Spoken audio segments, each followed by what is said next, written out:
छोड़ सतगुरु रामपाल जी परमेश्वर जी की जय हो। भाई और बहनों, पुस्तक धरती ऊपर स्वर्ग, इस पर वीडियो बनाने की श्रृंखला जारी है। इसी श्रृंखला में आज हमारा ये 5वें नंबर का वीडियो है। पिछले वीडियो में आप जी ने अध्यात्म के विषय में बहुत कुछ अच्छे से जाना और समझा है, और किस प्रकार से भक्ति मार्ग में व्यर्थ की सामाजिक परंपराएं, रीति रिवाज, कुरीतियाँ बाधक बनती हैं, वो भी हमने पढ़ा और समझा। और हमने ये भी जाना कि यदि हमने भक्ति को सफल करना है, मोक्ष प्राप्त करना है, तो इन तमाम प्रकार की व्यर्थ की परंपराओं का, कुरीतियों का, रीति रिवाजों का, त्योहारों का जो ये बोझ है, ये हमने अपने ऊपर से उतारना पड़ेगा। क्योंकि हमने सतलोक की यात्रा करनी है, बहुत लंबा सफ़र है। इसलिए यात्रा में समझदार व्यक्ति कम से कम सामान साथ में लेकर चलता है। आगे फिर भाई और बहनों, सवालकर्ता ने पूछा सतगुरु रामपाल जी से, क्या आपके अलावा कोई भी धर्मगुरु इन शास्त्रों के गूढ़ ज्ञान को नहीं जानता? क्या गीता और वेदों के ज्ञान से कोई भी परिचित नहीं है आपके अलावा? तो सतगुरु रामपाल जी ने कहा कि निसंदेह मेरे अलावा वर्तमान में धरती पर कोई भी धर्मगुरु किसी भी धर्म का, चारों वेदों से, गीता जी से या किसी भी धर्म की धार्मिक पुस्तक के यथार्थ ज्ञान से परिचित नहीं है। और सतगुरु रामपाल जी ने फिर ये प्रमाणित भी किया, साबित भी किया, गीता जी के श्लोक दिखाकर, अध्याय बताकर। और सतगुरु रामपाल जी ने यहाँ तक कहा कि हमारे गीता के अनुवादकों ने गीता के श्लोकों का अर्थ करते समय शब्दों का अनर्थ किया हुआ है, क्योंकि उन्हें तत्व ज्ञान नहीं था। और तत्व ज्ञान के बिना, सृष्टि रचना के बिना हम कभी भी इन धर्मशास्त्रों के मर्म को नहीं जान सकते। तो किस प्रकार से वर्तमान के हमारे गीता के अनुवादकों ने गीता के श्लोकों के अर्थों का अनर्थ कर रखा है, वो भी सतगुरु रामपाल जी हमें दिखा रहे हैं, बता रहे हैं, ताकि हमें अध्यात्म के विषय में सही प्रकार से जानकारी मिल सके। अब गुरुदेव कह रहे हैं कि मैं इस बात का ये प्रमाण देता हूं, ध्यान व धीरज के साथ सुन व देख। गीता अध्याय 4 श्लोक 32 में क्या कहा है? पहले गीता प्रेस गोरखपुर से प्रकाशित तथा मुद्रित श्री जय दयाल गोविंदका जी द्वारा अनुवादित गीता में दिखाता हूं, जो उन्होंने अड़ंगा अनुवाद किया है। कृपया पढ़ो गीता अध्याय 4 श्लोक 32 की फोटोकॉपी। ये गीता अध्याय 4 श्लोक 32 है। एवं बहुविधा यज्ञा वितता ब्रह्मणे मुखे कर्म जान विधि तान सर्वान एवं ज्ञात्वा विमोक्षसे। इस प्रकार और भी बहुत तरह के यज्ञ, यानी गीता ज्ञान देने वाला अर्जुन को कह रहा है, समझा रहा है कि हे अर्जुन, इस प्रकार और भी बहुत तरह के यज्ञ मानी धार्मिक अनुष्ठानों की जानकारी वेद की वाणी में विस्तार से कहे गए हैं। यहाँ पर भाई और बहनों, ये जो शब्द है ब्रह्मणे, इसका अर्थ गीता अनुवादकर्ता ने अपनी ज्ञानहीनता के चलते वेद की वाणी कर दिया, जबकि यहाँ पर ब्रह्मणे शब्द का अर्थ होता है सच्चिदानंद घन ब्रह्म, यानी परमात्मा, पूर्ण परमात्मा, कबीर देव, परम अक्षर ब्रह्म। इस प्रकार और भी बहुत तरह के यज्ञ परमात्मा यानी सच्चिदानंद घन ब्रह्म की वाणी में, यानी उनके तत्व ज्ञान में, उस कबीर वाणी में, जो कबीर वाणी परमात्मा ने अपने मुख कमल से बोली है, उसमें विस्तार से कहे गए हैं। उन सब को तू मन, इंद्रिय और शरीर की क्रिया द्वारा संपन्न होने वाला जान। इस प्रकार तत्व से जानकर उनके अनुष्ठान द्वारा तू कर्म बंधन से सर्वदा मुक्त हो जाएगा। लेकिन गीता के अनुवादकर्ता ने गीता अध्याय 4 श्लोक नंबर 32 में इस ब्रह्मणे शब्द का गलत अर्थ कर दिया। ब्रह्मणे शब्द का अर्थ कर दिया वेद की वाणी, जबकि ब्रह्मणे शब्द का यथार्थ अर्थ है सच्चिदानंद घन ब्रह्म, यानी पूर्ण परमात्मा, कबीर साहिब की वाणी में, उनके तत्व ज्ञान में, उनके सूक्ष्म वेद में, कबीर सागर में विस्तार से सारे धर्म कर्म की जानकारी दी गई है। अब गुरुदेव भगवान ने इसका यथार्थ अनुवाद हमें समझाया है। इस अनुवाद में कई शब्दों के अर्थ गलत किए हैं, ब्रह्मणे शब्द का अर्थ वेद की तथा मुखे का अर्थ वाणी में किया है, जो गलत है। गीता अध्याय 17 श्लोक 23 में भी ब्रह्मणे शब्द है, वहां इसी अनुवादक ने अर्थ ठीक किया है। ब्रह्मणे का अर्थ सच्चिदानंद घन ब्रह्म किया है। यदि गीता अध्याय 4 श्लोक 32 में ब्रह्मणे का अर्थ सच्चिदानंद घन ब्रह्म किया जाए तो सही सरलार्थ हो जाता है, जो इस प्रकार बनता है। कैसे? जो गुरुदेव भगवान ने हमें समझाया है। परमेश्वर सबसे ऊपर के लोक में निवास करता है, वहां से चलकर पृथ्वी पर आता है। यथार्थ अध्यात्म ज्ञान यानी तत्व ज्ञान अपने मुख कमल से बोली वाणी में बताता है। अगर वेद की वाणियों में ही कंप्लीट अध्यात्म होता, तत्व ज्ञान होता, तो कबीर परमेश्वर को शतलोक से चलकर पृथ्वी पर प्रकट होकर अपने मुख कमल से तत्व ज्ञान के माध्यम से धर्म कर्म की जानकारी देने की आवश्यकता नहीं थी। तो वो परमात्मा यथार्थ अध्यात्म ज्ञान यानी तत्व ज्ञान, सूक्ष्म ज्ञान अपने मुख कमल से बोली वाणी में बताता है। एवं इस प्रकार बहुविधा बहुत प्रकार के यज्ञामानी धार्मिक अनुष्ठानों यानी यज्ञों पूजाओं का ज्ञान ब्रह्मणे यानी सच्चिदानंद घन ब्रह्म यानी परम अक्षर ब्रह्म के मुखे यानी मुख कमल से उच्चारित वाणी में यानी तत्व ज्ञान में विस्तार से कहा है। उन सब को कार्य करते करते किया जा सकता है, ऐसा जान। उन सब क्रियाओं को जानकर तू सर्वदा बंधन से मुक्त हो जाएगा। यानी उस तत्व ज्ञान के आधार से साधना पूजा करने के कारण तू कभी फिर जन्म मरण में नहीं आएगा। इस प्रकार तू मोक्ष प्राप्त करेगा। विशेष इन्हीं अनुवादकों ने गीता अध्याय 16 श्लोक 1 में यज्ञ का अर्थ प्रसंगवश धार्मिक पूजा व धार्मिक अनुष्ठान किया है, और इस गीता अध्याय 4 श्लोक 32 में भी यज्ञ का अर्थ पूजाओं किया जाए तो सरलार सही हो जाता है। अनुवादक ने यज्ञ का अर्थ यज्ञ किया है, यहां धार्मिक पूजाओं व अनुष्ठानों करना चाहिए। यानी गीता अनुवादकर्ताओं ने अर्थों का भी अनर्थ किया हुआ है अपनी नासमझी के चलते। गीता अध्याय 4 श्लोक 34 का इन्हीं अनुवादकों ने अनुवाद ठीक किया है, जिसमें कहा है कि उस तत्व ज्ञान को तू तत्वदर्शी ज्ञानियों के पास जाकर समझ।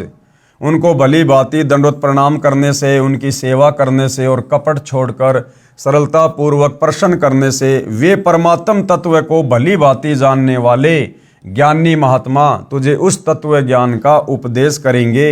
गीता अध्याय 4 श्लोक 34। कृपया पढ़िए गीता अध्याय 17 श्लोक 23 की फोटोकॉपी, जिसमें ब्रह्मणे का अर्थ सच्चिदानंद घन ब्रह्म किया है।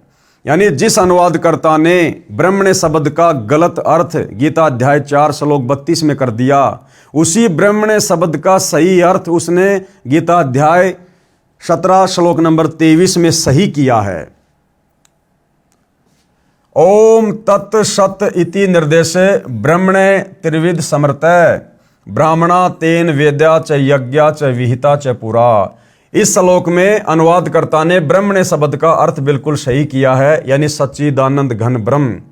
और इसी ब्रह्मणे शब्द का अर्थ यदि गीता अध्याय 4 श्लोक 32 में भी सच्चिदानंद घन ब्रह्म कर देता तो उस श्लोक का परफेक्ट अनुवाद होता। ओम तत् सत, ऐसे यह 3 प्रकार का, अब देखो यहां ब्रह्मणे शब्द है, इसका अर्थ बिल्कुल सही किया है, यानी ओम तत्सत इस प्रकार ये 3 प्रकार का सच्चिदानंद घन ब्रह्म का नाम कहा है, यानी पूर्ण परमात्मा का नाम है, मंत्र है जपने का। उसी से सृष्टि के आदि काल में ब्राह्मण और वेद तथा यज्ञादि रचे गए। विशेष इससे स्पष्ट है कि वह तत्व ज्ञान श्रीमद् भगवद गीता में नहीं है। यदि होता तो गीता बोलने वाला यह कह देता कि उस अध्याय में बोला है, वहां पढ़ ले। दूसरी बात यह स्पष्ट हो जाती है कि उस तत्व ज्ञान सूक्ष्म वेद को स्वयं परम अक्षर ब्रह्म परमेश्वर अपने मुख कमल से बोलता है। उस तत्व ज्ञान बताने वाले तत्वदर्शी संत महात्मा की पहचान गीता अध्याय 15 श्लोक 1 में बताई गई है। क्या पहचान बताई गई है? आदि पुरुष परमेश्वर जिसकी मूल है, यानी वो परमपिता परमात्मा परम अक्षर ब्रह्म सारी सृष्टि की मूल है, उत्पत्ति का कारण है। उस ऊपर को मूल जाने, नीचे को शाखा वाले जिस संसार रूप पीपल के वृक्ष को अविनाशी कहते हैं, उसके सब भागों के जो तत्व से जानता है, यानी उस संसार रूपी वृक्ष के सभी विभागों को जो तत्व से जानता है, वह वेद के तात्पर्य को जानने वाला वेदवित यानी तत्वदर्शी संत है। परमेश्वर कबीर जी सबसे ऊपर के लोक शतलोक में सशरीर चलकर पृथ्वी पर आए, अपने मुख से वाणी बोली जो सूक्ष्म वेद तत्व ज्ञान है। उसमें कहा है, कबीर अक्सर पुरुष एक पेड़ है, निरंजन वा की डार, तीनों देवा शाखा हैं, पात रूप संसार। अर्थात इस संसार रूपी वृक्ष का जो भाग धरती से ऊपर होता है वह तना तो अक्सर पुरुष है। यानी गीता अध्याय 15 श्लोक नंबर 16 में जो दो भगवान बताए गए हैं, क्षर और अक्षर।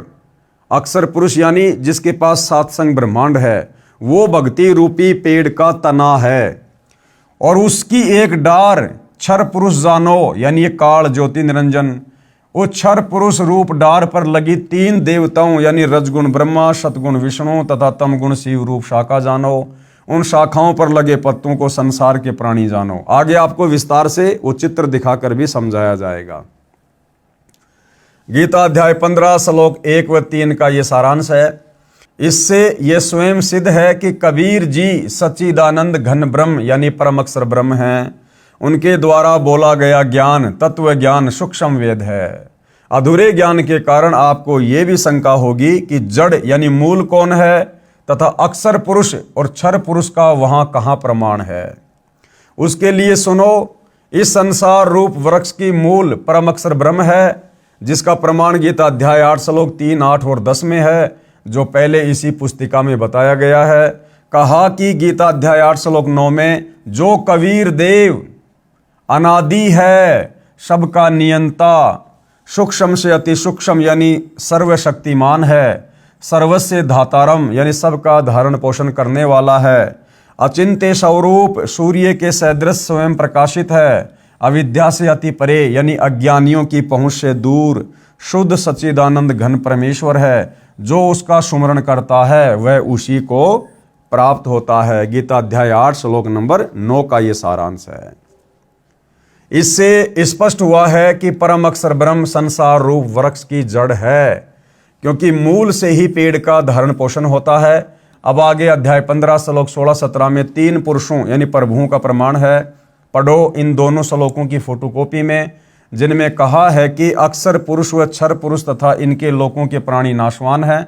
गीता अध्याय 15 श्लोक 16। इन दोनों से अन्य परम अक्षर पुरुष है जो अविनाशी परमेश्वर है, परमात्मा कहा जाता है, सबका धारण पोषण करने वाला है। गीता अध्याय 15 श्लोक 17। तो सबसे पहले पढ़ेंगे गीता अध्याय 15 श्लोक 1 की फोटोकॉपी। आदि पुरुष परमेश्वर मूल वाले यानी कबीर परमात्मा इस भक्ति रूपी पेड़ की मूल है, जड़ है, जिससे सबका पालन पोषण होता है। आदि पुरुष परमेश्वर मूल वाले और ब्रह्मा रूप मुख्य शाखा वाले। यहां पर यह गलत अनुवाद कर दिया गया है अनुवादकर्ता के द्वारा। जिस संसार रूप पीपल के वृक्ष को अविनाशी कहते हैं, वेद जिसके पत्ते कहे गए हैं, उस संसार रूप वृक्ष को जो पुरुष मूल सहित तत्व से जानता है वह वेद के तात्पर्य को जानने वाला है। विशेष इस फोटोकॉपी के अनुवाद में भी गलतियां हैं, परंतु फिर भी सार स्पष्ट है। गलती क्या है? अधय शाखम का अर्थ ब्रह्मा रूप मुख्य शाखा वाले किया है, जबकि अधय का अर्थ होता है नीचे और शाखा यानी शाखा अर्थ सीधा है। ये उनकी अज्ञानता की झलक है। गीता अध्याय 15 श्लोक नंबर 16 की फोटोकॉपी, जिसमें दो भगवान बताए गए हैं, क्षर और अक्षर। दो इमो पुरुषें लोके यानी इस संसार में दो पुरुष दो भगवान है। एक क्षर है च अक्षर, दूसरा अक्षर है।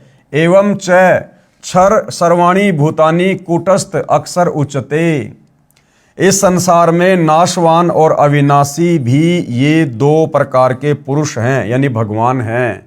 एक क्षर पुरुष यानी ये काल 21 ब्रह्मांड का स्वामी, दूसरा अक्षर पुरुष यानी ये 7 संग ब्रह्मांड का स्वामी।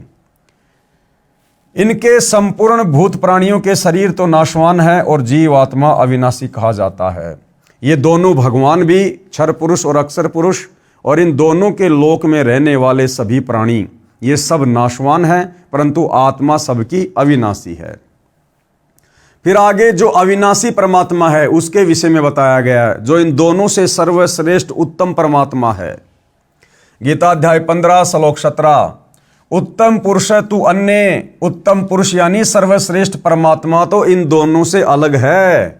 परमात्मा इति उदाहरत है, जिसको वास्तव में भगवान कह सकते हैं। ये लोक तरम अवश्य विवर्ती अवय ईश्वरे, जो तीनों लोकों में प्रवेश करके सबका धरण पोषण करता है। उत्तम पुरुष यानी सर्वश्रेष्ठ परमात्मा तो अन्य ही है, क्षर और अक्षर से, जो तीनों लोकों में प्रवेश करके सबका धारण पोषण एवं अविनाशी परमेश्वर परमात्मा इस प्रकार कहा गया है। अब ये पेड़ का चित्र है भाइयों और बहनों, संसार रूपी पेड़ का ये चित्र है।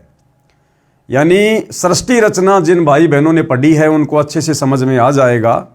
ये संसार रूपी पेड़ का एक चित्र है, पूरे संसार की रचना है। ये सृष्टि की रचना इस पेड़ से समझ में आ जाती है। पेड़ का जो ये नीचे का हिस्सा है, ये जड़ वाला, ये मूल वाला जो हिस्सा है, ये आपको पता है मिट्टी में रहता है, ये गुप्त रहता है, दिखाई नहीं देता है। ये क्या है? ये पूर्ण परमात्मा है, सारी सृष्टि का मालिक है, जो आप और हमें दिखाई नहीं देता, गुप्त रहता है, क्योंकि हमें इसको देखने की विधि का पता नहीं है, इसको प्राप्त करने की विधि का प्राप्त नहीं है। और इस पेड़ को, पूरे पेड़ को जो पोषण मिलता है, जो आहार मिलता है, वो कहां से मिलता है? इस जड़ से मिलता है, जो गुप्त है, जो जमीन के अंदर है। और इस जमीन से बाहर जो ये तना हमें दिखाई दे रहा है, जो मोटी डार है, ये तना है, ये अक्षर पुरुष है। ये क्या है? अक्षर पुरुष, जिसके साथ संग ब्रह्मांड है। तो अक्षर पुरुष का भी पालन पोषण कौन कर रहा है? अक्षर पुरुष के लोक में सर्व उन प्राणियों का धारण पोषण कौन कर रहा है? ये पेड़ की जड़ कर रही है, ये मूल कर रहा है। ये पूर्ण परमात्मा है, कबीर देव है, कबीर परमात्मा है। तो अक्षर पुरुष ये तना समझो, इस पेड़ का जो ये तना है, जो मोटी डार है, ये अक्षर पुरुष है, सात संग ब्रह्मांड का स्वामी है। अक्षर पुरुष एक पेड़ है, निरंजन वाकी डार। और इस पेड़ के इस तने से जो ये मोटी डार निकल रही है, एक जो मोटी डार निकल रही है, ये है क्षर पुरुष, काल ब्रह्म, ज्योति निरंजन, जिसके साथ संग ब्रह्मांड है। यानी अक्षर पुरुष तो ये हो गया, अक्षर पुरुष एक पेड़ है, और निरंजन वाकी डार, इस तने से जो मोटी डार निकल रही है, ये क्षर ब्रह्म है, क्षर पुरुष है, ज्योति निरंजन है, ब्रह्मा विष्णु महेश का पिता है, दुर्गा का पति है, ये काल है, जो गीता का ज्ञान श्री कृष्ण में प्रवेश करके बोल रहा है। तो इसका पालन पोषण भी कौन कर रहा है? इसी जड़ से हो रहा है। और ये जो मोटी डार है, काल है, ब्रह्म है, इस ब्रह्म से आगे तीन टहनियां निकल रही हैं, रजगुण ब्रह्मा, सतगुण विष्णु और तमगुण शिव जी। ये ब्रह्मा विष्णु महेश इस काल के पुत्र हैं, जो तीन टहनियां हैं। तो ब्रह्मा विष्णु महेश का और इनके लोकों में जितने प्राणी हैं, उनका पालन पोषण भी इसी जड़ से हो रहा है। इसी भक्ति रूपी पेड़ की जो मूल है, जो जड़ है, जो हमें दिखाई नहीं देता, ये कबीर भगवान, जो तीनों लोकों में प्रवेश करके सबका धारण पोषण करता है। और ब्रह्मा विष्णु महेश के बाद ये जो पेड़ के जो पत्ते हैं, ये हैं पात रूप संसार। ये आप और हम हैं भाई और बहनों, सभी जीवात्माएं, 184 खानियों में पड़े हुए प्राणी, हम इंसान, स्त्री या पुरुष, जीव जंतु जो भी हैं। तो ब्रह्मा विष्णु महेश के माध्यम से फिर ये खुराक आप और हमारे तक पहुंचती है, पात रूप संसार तक पहुंचती है। तो भक्ति रूपी पेड़ का, संसार रूपी पेड़ का पालन पोषण कौन कर रहा है? कबीर भगवान कर रहा है, जो गुप्त है, जो सतलोक में बैठा है, वहां बैठकर सबका पालन पोषण करता है। तो ये भक्ति रूपी पेड़ है, जिससे आपको सारी बातें समझ में आएंगी। अक्षर पुरुष एक पेड़ है, और निरंजन वाकी डार, फिर तीनों देवा शाखा हैं, और फिर पात रूप संसार। तो ये संसार रूपी पेड़ की ये जो आपको फोटोकॉपी दिखाई जा रही है, इसको वही बताएगा जो तत्वदर्शी संत होगा। ये तत्वदर्शी संत की पहचान बताई है गीता जी में, कि जो महापुरुष संसार रूपी इस वृक्ष की, पेड़ की उत्पत्ति को सही सही से बता देगा कि भैया इस पेड़ की मूल कौन है, जड़ कौन है, जो पूरे पेड़ को पोषण देती है, ये कबीर साहिब है। फिर इस पेड़ से बाहर, इस मूल से बाहर जो ये मोटा, जो ये तना है, ये कौन है? अक्षर पुरुष है। फिर इस अक्षर पुरुष से जो एक मोटी डार निकल रही है, ये कौन है? ये काल ब्रह्म है, ज्योति निरंजन है। फिर इस मोटी डार से आगे जो 3 टहनियां हैं, ये कौन है? ये ब्रह्मा विष्णु महेश है। और ये पात रूप क्या है? ये संसार है। हम सभी जीव जंतु हैं, प्राणी हैं, आत्माएं हैं। तो जो इसको सही प्रकार से बता देगा, इस कंप्लीट सृष्टि रचना को बता देगा, संसार रूपी पेड़ के सभी भागों को जो सही प्रकार से बता देगा, वो कौन होगा? तत्वदर्शी संत होगा। और तत्वदर्शी संत की भूमिका कौन निभाता है? स्वयं कबीर परमात्मा परम अक्षर ब्रह्म ही निभाता है, जो सही प्रकार से अपने द्वारा रची गई सृष्टि को समझा सकता है। आगे फिर किसी ने सवाल किया, आम हिंदू के मन में यह धारणा है कि संत रामपाल जी ब्रह्मा जी, श्री विष्णु जी व शिव जी की भक्ति छुड़वाते हैं, आप क्या कहोगे? तो गुरुदेव भगवान ने क्या उत्तर दिया? जैसा कि इस पुस्तिका के प्रारंभ में बताया गया है कि हम और मेरे अनुयायी सब धार्मिक व सामाजिक क्रियाएं शास्त्र विहित यानी शास्त्रों के अनुसार करते हैं। गीता अध्याय 16 श्लोक 23-24 में भी यही कहा है कि शास्त्र विधि को त्याग कर अपनी मर्जी से जो मनमाना आचरण करते हुए साधना करते हैं, उनको न सुख प्राप्त होता है, न कार्य सिद्ध करने वाली सिद्धि प्राप्त होती है, और न गति होती है। इसलिए शास्त्रोक्त कर्म करो, जैसा गीता अध्याय 15 श्लोक 1 व 3 तथा 16 व 17 में संसार रूपी पेड़ का उदाहरण बताया है। इस वृक्ष की मूल तो परम अक्षर ब्रह्म है, यानी कबीर देव है, और जो ये तना है ये अक्षर पुरुष है, अक्षर ब्रह्म है, और जो डार है वो मोटी डार कौन है? क्षर पुरुष, क्षर ब्रह्म है, काल है। और तीनों देवता रजगुण ब्रह्मा, सतगुण विष्णु, तमगुण शंकर, ये शाखा हैं, जो 3 जो टहनियां हैं, तथा जो पत्ते हैं वो संसार के प्राणी हैं। दास रामपाल दास ब्रह्मा विष्णु तथा शिवजी व देवी देवताओं का सम्मान करता है तथा धार्मिक कर्म शास्त्रोक्त करता है और करवाता है। इसी क्रम में भक्ति की विधि शास्त्रोक्त करनी होती है। जैसे कोई आम या पीपल आदि का पौधा नर्सरी से मोल लाए तो उसको अपने घर आंगन खेत बाग में रोपने के लिए गड्ढा खोदा, उसमें सब पौधों को मूल की ओर से यानी जड़ की ओर से गड्ढे में रखकर चारों ओर मिट्टी लगाई, फिर उसकी सिंचाई की, पौधा पेड़ बना, फिर उसका लाभ मिला। यदि कोई अनजान उस पौधे को शाखाओं की ओर से गड्ढे में रखकर मिट्टी लगाकर सिंचाई करे, क्या वह पेड़ बनेगा? कभी नहीं, नष्ट हो जाएगा। तो इस भक्ति रूपी पेड़ की ब्रह्मा विष्णु महेश तो शाखा है, शाखा। हमने शाखाओं की पूजा नहीं करनी, पूजा हमने पेड़ के जड़ की करनी है, सिंचाई पेड़ की जड़ की करनी है, जिससे पूरे वृक्ष को पोषण मिलेगा। लेकिन हम नादानी में क्या कर रहे हैं?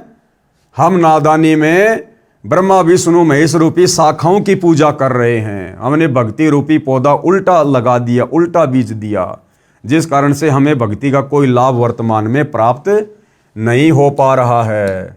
ठीक इसी प्रकार हम शास्त्रों में बताए अनुसार भक्ति रूपी पौधा रोपते यानी लगाते हैं, जो शास्त्र विधि अनुसार है, लाभदायक है। यानी गीता अध्याय 3 श्लोक 14 और 15 में भी स्पष्ट किया है कि अविनाशी परमात्मा यानी परम अक्षर ब्रह्म जो धार्मिक अनुष्ठानों में यानी यज्ञों में प्रतिष्ठित है, अर्थात उसी को इष्ट मानकर धार्मिक अनुष्ठान, पूजाएं, यज्ञ आदि करने चाहिए।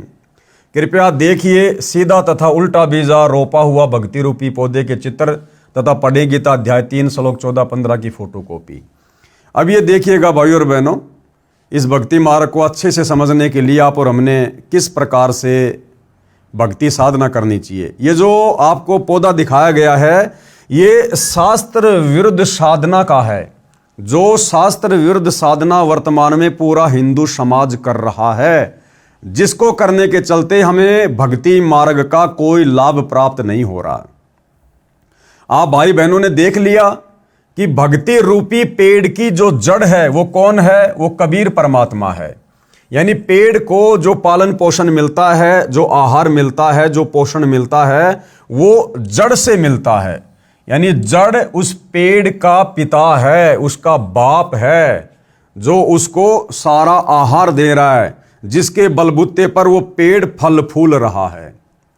तो हम भाई बहनों ने क्या कर लिया? हमने करनी तो थी जड़ की पूजा, यानी भक्ति रूपी जो ये पौधा है, हमने इसकी मूल की सिंचाई करनी थी, जल की सिंचाई करनी थी, हमने पानी डालना था, खाद डालना था जड़ में, यानी हमने साधना भक्ति पूजा करनी थी जड़ की। लेकिन आप और हमने अज्ञानता में क्या कर दिया, हमारे धर्मगुरुओं ने क्या करवा दिया, ब्रह्मा विष्णु महेश रूपी शाखाओं की पूजा शुरू करवा दी। यानी हमने भक्ति रूपी पेड़ को जमीन में उल्टा गाड़ दिया। हमने ब्रह्मा विष्णु महेश की पूजा करनी शुरू कर दी, हमने टहनियों की पूजा करनी शुरू कर दी। अब यदि कोई व्यक्ति आम खाना चाहता है, नर्सरी से आम का पौधा लेकर आता है, तो वो क्या करेगा, घर में आकर आम को कैसे लगाएगा, आंगन में वो गड्ढा खोदेगा। गड्ढा खोदने के बाद में पेड़ को वो टहनियों की तरफ से जमीन में गाड़ेगा या फिर जड़ को जमीन में गाड़ेगा। तो जाहिर सी बात है वो जड़ को जमीन में गाड़ेगा। लेकिन हमारे धर्म गुरुओं ने इस भक्ति रूपी पेड़ की जड़ को तो ऊपर कर दिया, और जो टहनियां हैं ब्रह्मा विष्णु महेश जिनके फल लगते हैं, उनको जमीन के अंदर ही गड़वा दिया। यानी ब्रह्मा विष्णु महेश की पूजा करनी शुरू करवा दी, जिस कारण से हमारा ये भक्ति रूपी पौधा सूख जाता है। हमें किसी प्रकार का कोई लाभ अध्यात्म का नहीं होता है। यदि हमने भक्ति रूपी पेड़ को सही प्रकार से लगाया होता, यानी शास्त्र अनुकूल सही भक्ति हमने की होती, तो भाइयों और बहनों आप और हमें इस भक्ति का पूरा लाभ मिलता। तो आज वर्तमान में पूरा हिंदू समाज भक्ति कर रहा है, मंदिर में जा रहा है, हर प्रकार से तीर्थों पर धामों पर व्रत कर रहा है, भंडारे कर रहा है, लेकिन कोई किसी प्रकार का लाभ उसके भाग्य में कोई परिवर्तन नहीं हो रहा है। यदि परिवार में किसी की मृत्यु होनी है तो हो रही है, किसी की अकाल मृत्यु हो रही है तो हो रही है, किसी के ऊपर संकट आ रहे हैं, दुख आ रहे हैं तो आ रहे हैं। क्यों? क्योंकि हमने भक्ति रूपी पौधे को उल्टा बीजा हुआ है। अब यदि हमने भक्ति रूपी पौधे को सही प्रकार से बीजना है, यानी शास्त्र अनुकूल भक्ति करनी है, तो क्या करना होगा, इस प्रकार से करना होगा भाइयों और बहनों। क्योंकि ये भक्ति रूपी पेड़ है, इसकी जो जड़ है वो पूर्ण परमात्मा है, कबीर साहिब है, जो तीनों लोकों में प्रवेश करके सबका धारण पोषण करता है। गीता अध्याय 15 श्लोक नंबर 17, उत्तम पुरुष तु अन्य परमात्मा इति उदारते ये लोक तरम अवश्य विभर्ति अवेश्वरे। तो ये भक्ति रूपी पेड़ की जड़ है, मूल है, यानी पूरी सृष्टि का मालिक कौन है, कबीर परमात्मा। तो हमने उस कबीर परमेश्वर जी की पूजा करनी चाहिए, अपना इष्ट मानकर कबीर भगवान की हमने पूजा करनी चाहिए। जब कबीर भगवान की पूजा करेंगे तो ये खुराक कहाँ जाएगी, ये पेड़ का जो ये तना है, जो जमीन से बाहर है, मोटी डार, जो अक्षर पुरुष है, ये खुराक यहां जाएगी। अक्षर पुरुष से फिर खुराक कहाँ जाएगी, ये काल है, जो मोटी डार है, ये काल है, क्षर पुरुष है, ज्योति निरंजन है, ये ब्रह्मा विष्णु महेश का पिता है, यहां जाएगी। और फिर इस डार से, यानी इस काल ब्रह्म से फिर ये भक्ति रूपी खुराक कहाँ जाएगी, इस मोटी डार से जो 3 टहनियां निकल रही हैं, रजगुण ब्रह्मा, सतगुण विष्णु, तमोगुण शिव जी, इन तीनों देवताओं के पास हमारा संस्कार जाएगा। क्यों? क्योंकि हमने पूजा किसकी की, पूर्ण परमात्मा कबीर साहिब की हमने पूजा की, शास्त्र विधि अनुसार हमने पूजा की, इष्ट मानकर।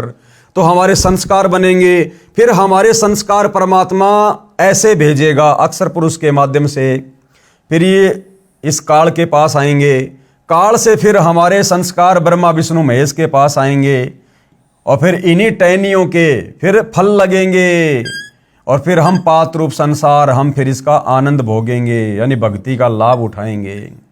तो हमने पूजा तो करनी चाहिए थी पूर्ण परमात्मा कबीर साहब को इष्ट मानकर, और हमारे नादान धर्म गुरुओं ने हमारे से पूजा शुरू करवा दी ब्रह्मा विष्णु महेश की 3 शाखाओं की। और यदि हम इन 3 शाखाओं को, जिनके फल लगते हैं, यदि हम इनको जमीन में गाड़ देंगे और सोचेंगे इसके आम लगेंगे, कभी नहीं लगेंगे, ये पेड़ हमारा सूख जाएगा। तो हमने इस प्रकार से शास्त्र अनुकूल साधना करनी पड़ेगी भाई और बहनों, तब जाकर हम अध्यात्म का लाभ उठाएंगे, हमारी मुक्ति होगी। गीता अध्याय 3 श्लोक 14-15 की फोटोकॉपी। संपूर्ण प्राणी अन्न से उत्पन्न होते हैं, यानी अन्न खाकर ही हम जिंदा रहते हैं। अन्न की उत्पत्ति वृष्टि से, यानी वर्षा से होती है, और वृष्टि किससे होती है, यज्ञ करने से होती है, और यज्ञ विहित कर्मों से उत्पन्न होने वाले हैं। विहित कर्म यानी शास्त्र अनुकूल साधना करने से। यहाँ पर ये वेद लिख दी है यहाँ पर, जो कि ये गलत है। और वेद को अविनाशी परमात्मा से उत्पन्न हुआ जान, वेद नहीं, ये ब्रह्म है, ब्रह्म काल, ब्रह्मो उद्दम। इससे सिद्ध होता है कि सर्वव्यापी परम अक्षर ब्रह्म परमात्मा सदा ही यज्ञ में प्रतिष्ठित रहता है। तो जब हम उस कबीर परमात्मा को इष्ट मानकर भक्ति पूजा करेंगे तो हमारे संस्कार बनेंगे, फिर वो संस्कार आप और हमारे पास में ब्रह्मा विष्णु महेश के माध्यम से आएंगे। विशेष गीता अनुवादकों ने इन उपरोक्त श्लोकों के अनुवाद में भी ब्रह्म शब्द का गलत अर्थ वेद किया है, जबकि यहां पर ब्रह्म का अर्थ ब्रह्म ही रहना चाहिए, यानी काल, जिसका भावार्थ है कि सब प्राणी अन्न से उत्पन्न होते हैं, अन्न वर्षा से होता है, वर्षा शास्त्र विधि अनुसार किए जाने वाले यज्ञों धार्मिक पूजाओं से होती है, कर्म इस ब्रह्म यानी काल ज्योति निरंजन क्षर पुरुष से उत्पन्न हुए, तथा ब्रह्म को काल ज्योति निरंजन को तू अविनाशी परमात्मा, जिसका वर्णन गीता अध्याय 2 श्लोक 17, गीता अध्याय 8 श्लोक 3, 8, 10 में तथा गीता अध्याय 15 श्लोक 17 में है, उस परम अक्षर ब्रह्म से उत्पन्न हुआ जान। वही परम अक्षर परमात्मा यानी परम अक्षर ब्रह्म जो सर्वव्यापक है, कबीर देव यज्ञों में प्रतिष्ठित है, यानी इष्ट रूप में मूल रूप में पूज्य है। कबीर परमेश्वर जी ने सूक्ष्म वेद तत्व ज्ञान में बताया है कि कबीर एक साधे सब सदें, सब साधे सब जाए। यदि हम एक कबीर परमात्मा की पूजा करेंगे, भक्ति रूपी पेड़ की मूल की पूजा करेंगे, तो हमें सर्व लाभ प्राप्त होंगे। और यदि हम सबकी पूजा शुरू कर देंगे, उन पत्तों में पानी डालना शुरू कर देंगे, टहनियों में पानी डालना शुरू कर देंगे और जड़ में पानी नहीं डालेंगे, खाद नहीं डालेंगे, तो हमें कुछ भी लाभ नहीं मिलेगा। तो कहते हैं एक साधे सब सदें, पेड़ की जड़ की पूजा करने से पूरा पेड़ फलता फूलता है। एक साधे सब सदे, सब साधे सब जाए, और माली सींचे मूल को फले फूले अगाए। जो ज्ञानी आत्मा होगी, जो ज्ञानी भगत होगा, वो केवल मूल की पूजा करेगा, यानी मूल परमात्मा कबीर देव को इष्ट मानकर पूजेगा, तो भक्ति रूपी पौधा फलेगा फूलेगा, यानी भक्ति के सारे लाभ मिलेंगे, अंत में मोक्ष भी मिलेगा। अर्थात पौधे की मूल को मिट्टी में गाड़कर सिंचाई करने से पौधे के सब भाग, तना, डार, शाखा तथा पत्ते विकास करेंगे। एक के साधने से यानी एक की पूजा करने से सब सद जाएंगे। यदि पौधे को उल्टा रोप कर शाखाओं की सिंचाई करेंगे तो सब नष्ट हो जाएंगे, क्योंकि ये विधि गलत है। इसी प्रकार परम अक्षर ब्रह्म मूल रूप को इष्ट रूप में मानकर पूजा करेंगे तो सब देवता प्रफुल्लित बढ़ेंगे, यानी उनके पास हमारे धर्म कर्म शास्त्र प्रमाणित संग्रहित जमा हो जाएंगे। वे फिर हमारे कर्मों का फल हमें देते रहेंगे और बिना मांगे देंगे। गीता अध्याय 3 श्लोक 10 और 15 तक यही विस्तार पूर्वक बताया है कि शास्त्र अनुसार साधना भक्ति करके देवताओं यानी वृक्ष की शाखा रूपी देवताओं को बढ़ाओ। शास्त्रोक्त विधि से बढ़ाए हुए देवता तुमको बिना मांगे ही फल देंगे। यदि हम किसी फैक्ट्री में काम करेंगे, मेहनत से काम करेंगे, मर्यादा में रह के काम करेंगे, तो ऑटोमेटिक हमारी तनख्वाह बनकर मैनेजर के पास जाएगी और मैनेजर बिना मांगे हर महीने हमें तनख्वाह देगा ही देगा। तो यदि हम पूर्ण परमात्मा को इष्ट मानकर भक्ति करेंगे तो हमारे शुभ संस्कार बनेंगे। हमारे शुभ संस्कारों का फल इन्हीं ब्रह्मा विष्णु महेश के माध्यम से परमात्मा फिर हमें देगा, बिना मांगे देगा, ऑटोमेटिक देगा। जैसे पौधा पेड़ बना तो सब तना, डार, शाखा बढ़ी, विकास हुआ, फिर शाखाओं को फल लगेंगे, बिना मांगे ही लगेंगे। यानी शास्त्र विधि अनुसार साधना करने से हमारे धर्म कर्म बनेंगे। वे इन देवताओं ब्रह्मा विष्णु तथा शिव जी के पास जमा होते रहेंगे। ये कर्म फल ही देते हैं, ईमानदारी से देते हैं, बिना मांगे ही देंगे, क्योंकि हमारे शास्त्र अनुसार भक्ति कर्म है। अन्य जो शास्त्र विधि त्याग कर मनमाना आचरण करते हैं, यानी देवी देवताओं की पूजा करते हैं, ब्रह्मा विष्णु महेश को परमात्मा मान के पूजा करते हैं, उनको कोई धर्म कर्म पुण्य नहीं बनते, उनको कोई लाभ नहीं होता। इसलिए हम परम अक्षर ब्रह्म को इष्ट रूप में प्रतिष्ठित करके शास्त्रोक्त भक्ति करते हैं। कौन? हम सतगुरु रामपाल जी के भगत परम अक्षर ब्रह्म यानी कबीर देव को अपना इष्ट मानकर, और हमें पता चल गया कि वो कबीर देव वर्तमान में संत रामपाल जी के रूप में स्वयं धरती पर प्रकट है। अर्थात संत रामपाल जी के भगत केवल अपने गुरुदेव को इष्ट मानकर पूजा करते हैं, जिस कारण से हमें भक्ति से मिलने वाले सर्व लाभ प्राप्त होते हैं, जिससे सुख भी मिलता है, सिद्धि की प्राप्ति भी होती है, जिससे कार्य सिद्ध होते हैं तथा गति यानी मुक्ति भी होती है। मैं शास्त्र विधि अनुसार भक्ति करने को कहता हूँ, भक्ति छुड़वाता नहीं।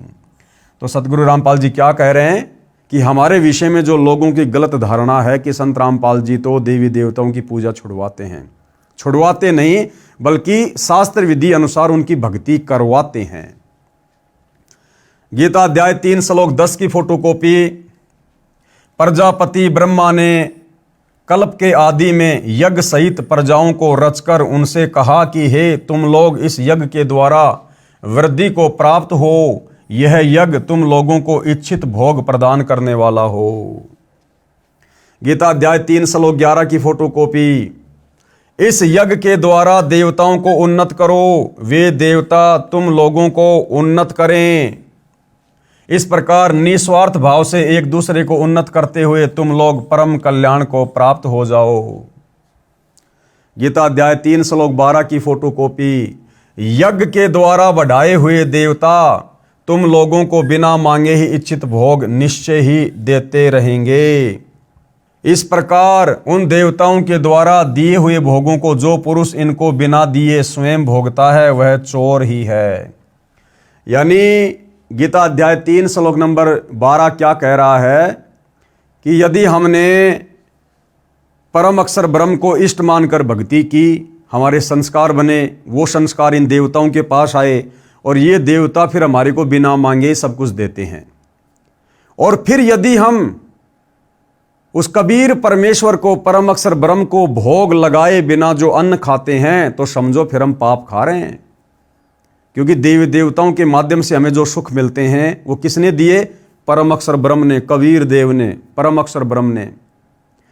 और फिर वो अन्न जो हमें देवताओं के माध्यम से मिल रहा है, ब्रह्मा विष्णु महेश के माध्यम से जो सुख सुविधा मिल रही है, यदि उस भोजन का उस कबीर परमेश्वर को, इष्ट को भोग लगाए बिना हम खाते हैं तो समझो हम तो पाप खा रहे हैं, हम उसके चोर हैं, चोर।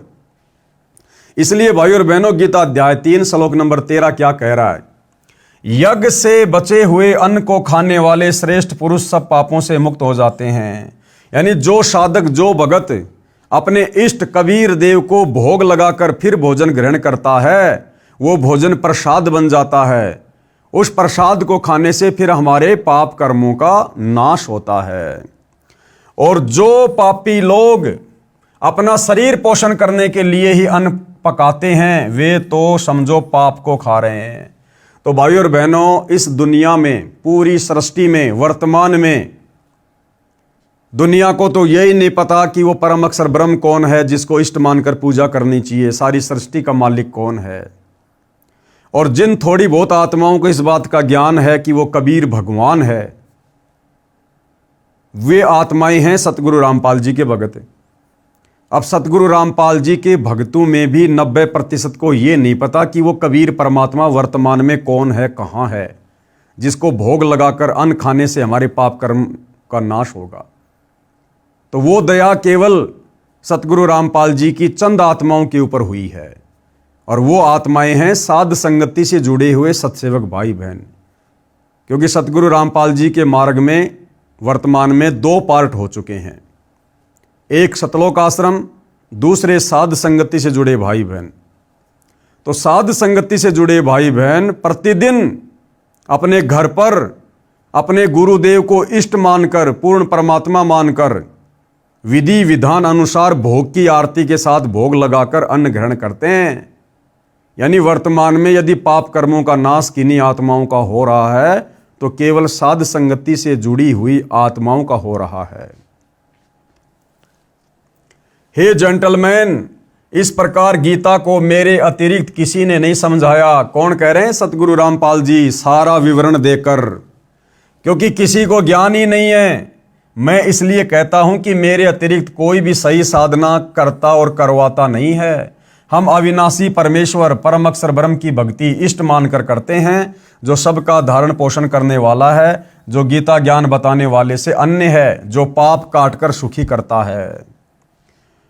उल्टे लटके संसार रूप वृक्ष के चित्र को तथा उल्टे सीधे भक्ति रूपी पौधों के चित्रों को ध्यान से देखो, सब आसानी से समझ आ जाता है। विश्व के मानव से अनुरोध करता हूं कि सारा जहान इसी परमेश्वर की शरण में आए और परम शांति यानी पूर्ण मोक्ष को तथा सनातन परम धाम यानी सत्यलोक को प्राप्त करके सदा सुखी रहे। अधिक जानकारी के लिए निम्न संपर्क सूत्रों पर संपर्क करें। इस पुस्तिका को या अन्य पुस्तक ज्ञान गंगा, गीता तेरा ज्ञान अमृत व जीने की राह आदि को निःशुल्क मंगवाएं। SMS में अपना पूरा पता, फ़ोन नंबर लिखें, पुस्तक आपके घर पहुंच जाएगी।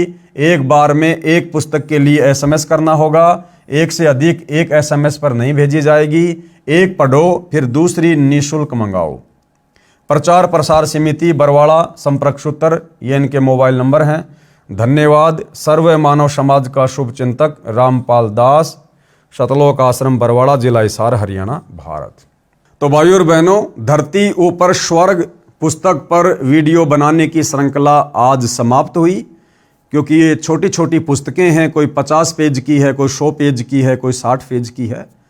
तो हम भगत भाई बहनों ने जो ये वीडियो बनाने की श्रृंखला शुरू की है, हमारा मकसद यही है कि हम भक्ति से दूर बैठे समाज को भी एक संदेशा दें, क्योंकि परमात्मा स्वयं संत रामपाल जी के रूप में धरती पर आए हुए हैं, प्रकट हैं, विद्यमान है। हम उनसे उपदेश लेकर सत भक्ति करके आत्मा का कल्याण करवा सकते हैं। जब तक इस गंदे लोक में रहेंगे, हमें सर्व सुख परमात्मा की मर्यादित भक्ति करने से मिलते रहेंगे। साथ में हम जितने भी भगत भाई हैं जो सतगुरु रामपाल जी के फॉलोवर हैं, हमें भी इन पुस्तकों के माध्यम से अध्यात्म के विषय में नई नई जानकारी मिलती रहे, क्योंकि बहुत सारी बातें अध्यात्म के विषय में पूज्य गुरुदेव भगवान ने सत्संगों में अपने मुख कमल से ना बोलकर इन पुस्तकों में अपने कर कमल से लिखकर छोड़ दी है। तो वो जानकारी भी हमें प्राप्त होती रहे, हमारा विश्वास भक्ति मार्ग पर बना रहे, और इसी प्रकार से हम मर्यादाओं के साथ गुरु को परमात्मा मानकर, ज्ञान को आधार बनाकर अपनी आत्मा के कल्याण के लिए निरंतर सत भक्ति मार्ग पर दृढ़ बने रहें। तो भाइयों और बहनों, आज इस पुस्तक के ऊपर वीडियो बनाने की श्रृंखला समाप्त हुई। अगली जो पुस्तक है उसका नाम है मानवता का हास तथा विकास। तब तक गुरुदेव भगवान हम सबको आज्ञा दें, आशीर्वाद दें, अनुमति दें। बंदी छोड़ सतगुरु रामपाल जी भगवान की जय हो।